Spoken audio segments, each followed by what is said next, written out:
Monday, January 2nd, 2023, Maneco 64, home of alternative economics and contrarian views. So happy new year to all of you. I wish I had better news, but I think it's good to be prepared for the coming reality than not being prepared. So we're going to look at why, in my opinion, it's almost set in stone now that our currencies are going to be destroyed, that we're going to have a hyperinflationary collapse.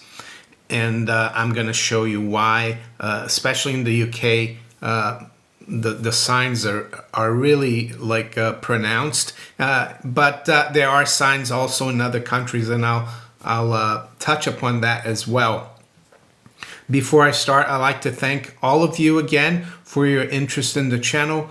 All the new subscribers we've had in the last 6 weeks or so. So for all those of you who enjoy my videos and watch me regularly, make sure you hit the like button. Make sure you subscribe if you haven't yet, and also hit that little notification bell to be notified of all my new videos.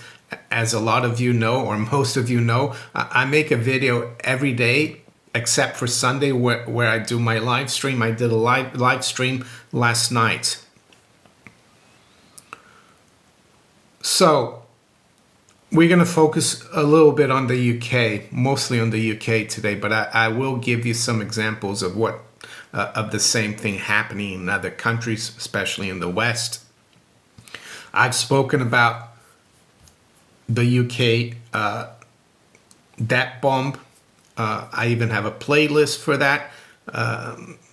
It started many decades ago, and it's accentuating, or it has really picked up since the '08 crisis, where we've had to bail out the banks, we've had to bail out homeowners, and it's getting worse and worse. In 2020, we had to bail out the economy and the banks again, I would say, even though we are told it was because of what happened health wise in 2020, 21.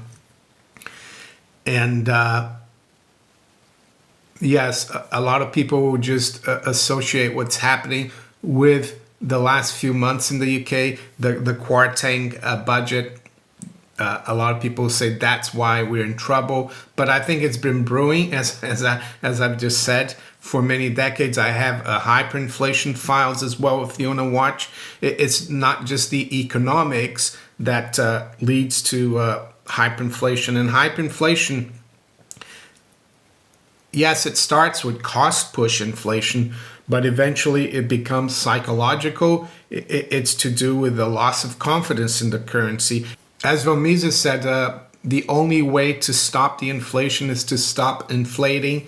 And I think the Jeremy Hunt budget and the new government, they've tried to kind of backtrack a little bit, or give the impression that they've backtracked, that they're competent. And the markets have recovered a little bit. Yields have come off, but they're starting to go back up. What else? The British pound did rebound, but it probably would have rebounded no matter what. And it's going back down. I would say it's not out of the woods yet. So in the last few days, I've seen things and stories that make me almost convinced that they will never stop inflating the government. And by inflating, I mean the deficit spending, the money printing by the central bank. And the central bank is still doing money printing, even though they're raising rates. They're nowhere close to where they need to be to stop the inflation. And yes, they are taxing us more, and they are going to increase taxes de facto by allowing inflation to chip away at your earnings, because they're not going to increase the thresholds for taxation.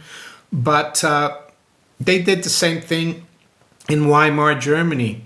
And I'm going to put a video up in the cards for you to watch where they talk about that. It's a really good channel. And Germany, like the UK and other countries for the last 14, 15 years since the '08 crisis, we haven't been using taxation to pay for the bailouts of '08 and other things. We've been using deficit spending. We've been printing money and allowing government debt to go through the roof. And that's what the Germans did from 1914 or 1913 even to 1918 to finance the war. They used very little taxation, and inflation started to pick up in the post-war era. But even during the war, it started picking up. And then in 1921, the German government, they decided to increase taxation to try to solve the inflation problem. But all that did was put a dampener on the economy. It made people pay more taxes. And it just, it was the wrong policy and it was too late. And I feel that Jeremy Hunt's tough on tax policy is a bit too late, just like the Germans were. And the other thing as well, with inflation, the tax receipts for the government always lose value, so you have to keep borrowing, and that's what happened in Germany. And eventually in 1922, towards the end of 22, we started actually seeing the beginning of the hyperinflation. And I'm going to quote a German professor from Harvard who grew up during that time. And this is from Fiat Paper Money, The History and Evolution of Our Currency by Ralph T. Foster. So in the introduction here, this is what it says. There had been more to the story. I decided to do some research on paper money and how it changes. In 1993, I interviewed Friedrich Kessler, an eminent law professor who taught at Harvard and the University of California at Berkeley. Kessler had personally experienced the German monetary crisis of the 1920s. His opening words were profound. So this is what I've been telling people. Some of you keep saying, oh, you're saying we're going to get hyperinflation. Where is it? But listen to what this professor said. And I quote him. It was horrible, horrible. Like lightning, it struck. No one was prepared. You cannot imagine the rapidity with which the whole thing happened. The shelves in the grocery stores were empty. You could buy nothing with your paper money. So that's how quickly it comes. So I'm afraid it's a bit too late to get the taxes going. They should have used taxes way before, after the '08 crisis, but it's never politically palatable to increase taxes. And that's the other reason that I think things are going to get worse, is because they're going to lose the next general election, and Labor is not going to do anything to take the inflation away. So these are the things here, for example, that I've seen in the last few days, and I've put them aside to show you today. So this is from yesterday. Jeremy Hunt, our Chancellor of the Exchequer or Finance Minister, considers taxpayer rescue of British Steel blast furnaces. Cabinet members lobby Chancellor to offer $300 million to save group's Scunthorpe site.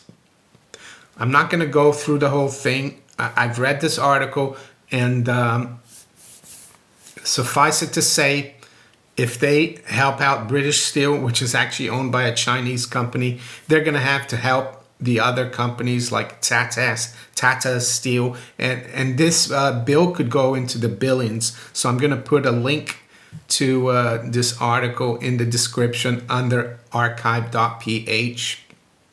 So it says here under the picture, Brits and steelmakers have faced soaring energy prices and rising inflation, as well as softening demand because of the economic downturn. So there's softening demand and inflation's continue to go up. But the other thing that's costing them a lot is actually government policy. They're making these companies buy carbon credits. And as you will read in here, British Steel is having to pay $100 million in carbon credits. It's all about the green agenda, the zero, net zero, right? So that doesn't help either. So another one here, and this is from December 17th, and I've probably spoken about this before, but combined with everything I'm seeing, it's not good. Ministers to offer business energy support package until early 2024. So Jeremy Hunt wants to keep the cost of the assistance down, given the tight squeeze on public finances, but they're going to do it. And you might think, why are you so heartless? Why don't you want people to be helped? Why don't you want businesses to be helped? Well, because government doesn't have any wealth or money. It has to take it away from the people that it's supposed to be helping. It makes no sense whatsoever. And the reason they do it, of course, is because they want to win the next election. They want to keep the electorate happy. But in the meantime, they destroy our currency. And they'll blame it, of course, on many other things that we don't really need to cover here. But you probably know what I mean. The war, the pandemic, everything else but themselves. And I saw this as well yesterday. From today, traveling by bus just got cheaper. We're backing 130 operators to cap single fares at £2. So this is from the conservatives, the people who are running the country. They're supposed to be conservatives, and they look more like socialists or communists. So who's going to finance this? Well, you are, the taxpayer. So it's just another gimmick. I replied to that tweet. I said, by we're backing, the fake conservatives mean they're taxing, borrowing, inflating you, and then pretending they're helping you. It is nothing more than a gimmick. So this is another thing. What else? How else are they going to help people? I'm sure they're going to find many things to do in the next year or two, and that's going to cost more and more money. And then you have also all these energy companies that went, energy providers that went bust in 2021. It wasn't even after what happened in the Ukraine in the beginning of 2022. But we're left holding the bag. We're going to pay for the bailout of Bulb, and it's going to cost about $6.5 billion, maybe a little less, but who else are they going to bail out, right? And then I told you I would give you some examples of what's happening in other countries as well. Well, recently we had the Spanish government announce measures to help the cost of living crisis with more money. It's crazy. When we read about the Germans, they did the same thing. They announced cost of living packages by printing more money. We're doing the same thing. Spain announced a 10 billion euro worth of measures to ease the pain of inflation. It's so crazy and upside down. And why is this happening? Well, because we're being run, and our countries have been run by people who are illiterate in economics. They have no idea of what economics is all about. They've been, of course, trained in the Keynesian paradigm, where when things get bad, the government is supposed to step in, and that's the whole problem.